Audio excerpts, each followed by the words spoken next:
Müşteri zəng eləyir. Alo, buyurun. Alo, akşamınız xeyir olsun. Aşağınız xeyir, buyurun. Kim idi? Panorama PlayStation'dır. Mən elə bir yer saxlatmaq istəyirdim. Dostlarla gəlib orada oturmaq üçün. Aha, müəllim, neçə nəfər alacaqsınız? 4 nəfər. Aha, 4 nəfər, problem yoxdur. Mən ayarlayaram yer. Setdən alsam, neçə manatlıq set olsun? 20 manat var, 18, 16 manat, 15 manat, 29 manat. Gələyəm o. Kim lan bu? Hayatım hiç kim benim iş yerimdeki nömrəmizin gelen müşteridir. Mavi gülüm. Alo. Alo. Kimsən lan bana?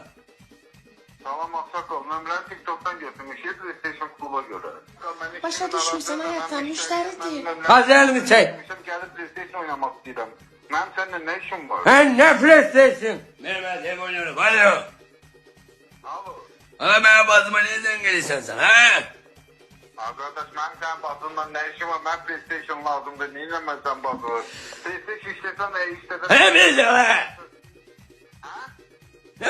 Ne PlayStation? PlayStation'da Panorama nömrəni TikTok'dan götürmüşəm qardaş.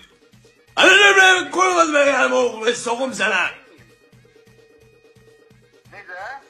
Yerim sen koymaz bana. Gözle ben bir dakika danışım. Alo salam kardeş. Salam kardeş. Kardeş ya müzür say. Buyur kardeş kim idi? Qardaş nömrəni TikTok'dan götürmüşük. Ha kardeş səhv yığmışsan. Səhv yığmışsan ey azizim. Ben biliyorum. Alo. Sən yığmışam. Alo salam kardeş. Ne lazım idi sen? Nəfərsiz baş orada bir də PlayStation'a gəlməyə görə biz nə var öndəyik? Ana ne PlayStation? Sen ne aktarın? Sen bana bazıma neden gelsen ha? Ha qardaş, mən sənin bazınla nə işim var? Mən lazım idi. Mən Abi gülüm o kimdi? Ay mama gözle danışıram. Mavi gülüm alo ne day bana kimsen ne istiyorsan?